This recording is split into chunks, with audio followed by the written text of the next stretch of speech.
Clean hands, clear heads, open hearts. That hasn't changed. And I know that the pace of what is happening is breathtaking. I know that this feels like it's coming on so fast. And I know the stresses on citizens, on your families are extraordinary. But these are extraordinary times. And I want to remind you today about clear heads. This is very serious. But there's nowhere in the world I'd rather be than here, where we have a government that knows what it's doing, that knows how to act when they need to act, when we have extraordinary people running our essential services, where we will continue to provide the services that we need. So yes, people have to be deliberate. We have to be clear-headed. We've got to be purposeful. We have to make changes in the way that we live for the foreseeable future. But ultimately, that needs to be what we are doing together. So I'm going to give you another 3 words. I like 3 things. Another 3 phrases. Stay home. Be kind. Save lives. And ultimately, that is what we're asking every single citizen to do. Stay home as much as you can. If you can work from home, work from home. If you can't, make sure you're staying safe when you go out. Make sure that you're limiting your non-essential travel and you're staying home just as much as you can. Because when I say clean hands, it's not just about washing your hands and singing happy birthday twice. It's about enforcing all that physical distance to make sure that we're keeping one another safe. So don't act as though you're trying to prevent getting the virus. Act as though you already have it and you're trying to prevent spreading it. Act as though every single person you meet is your 80-year-old mom or grandmother. And that is how you want them treated, because you want to make sure that they stay safe. That's really the number one message that we're sending out to citizens today.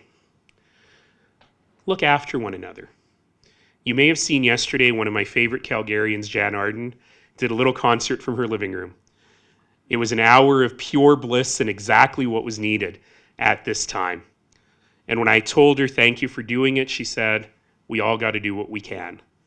And so when we think about open hearts, I want every single one of you to think about what you can do to reach out, even if you're at home, to help others and to make our community work better. Jann had a great concert yesterday. John Legend had one today. And for those of you who are sad about missing St. Patrick's Day celebrations outside of the house, the Dropkick Murphys start at 5 o'clock, so we got 15 minutes. Today, Avenue Magazine did something I really liked, which is they did a call out actually to help local restaurants and grocery stores get the word out about their delivery, pre-order, and takeout options. And while all bars are now closed, most restaurants who cannot abide by the 50% of your capacity to a maximum of 50 people may well close for dine-in. We are encouraging takeout and delivery options. And for those of you who are able, let's support those businesses as much as we can. And thanks to Avenue Magazine for doing that. The city's small business community support group is already meeting to help coordinate our advocacy position, to help coordinate all our local levels of support. We have a lot of challenges. We need strategies. You also heard Chief Sampson say that he is reinforcing that everyone returning to Calgary from international travel must self-quarantine for 14 days. This is not a suggestion. It is not a guideline. It is an order from Chief Sampson. So it is incredibly important that we all do this. It's about our collective good. It's about our collective health. It's been more than a century since we've seen a worldwide pandemic on this scale. Millions died from the Spanish flu. That is not going to happen here. It is not going to happen now. I've been saying for days that we are intentionally overreacting. And I want to chart a course where months from now, people say, you overreacted. Because if in fact people say that, it means that we flattened the curve. It means that we did exactly the right thing. Our one and only chance to get ahead of this and stay ahead of this is right now. But while we're doing that, our essential services continue. Our extraordinary public servants, be they federal, provincial, or municipal, continue to do their work.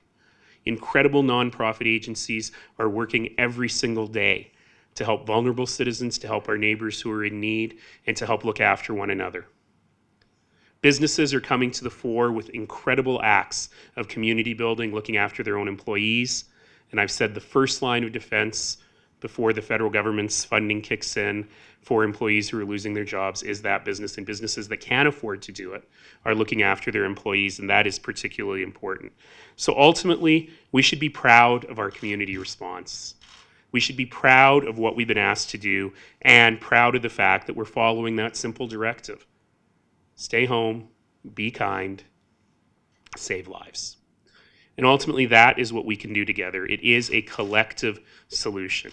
So remember the things you can do: clean hands, practice physical distancing, make sure you're not spreading virus, open hearts, be open to others, looking after one another in clear heads.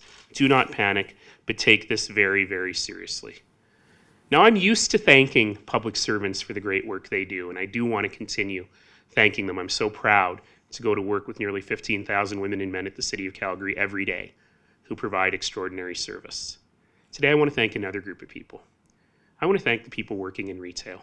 I want to thank the people working at the grocery stores and at the pharmacies who have been under extraordinary strain, but they've been doing it with a smile. They understand how important their work is. And I want to say to every one of you who's doing that work, you are an essential service. And I am deeply grateful that you are doing the incredible work that you do. You may not be sworn in as public servants, but you keep the lines moving, you keep the shelves stocked, you keep the people fed, and you're serving an extraordinary role. So I want to say thank you from all Calgarians, from me to you, but I want to say to all Calgarians, the supply chains are solid.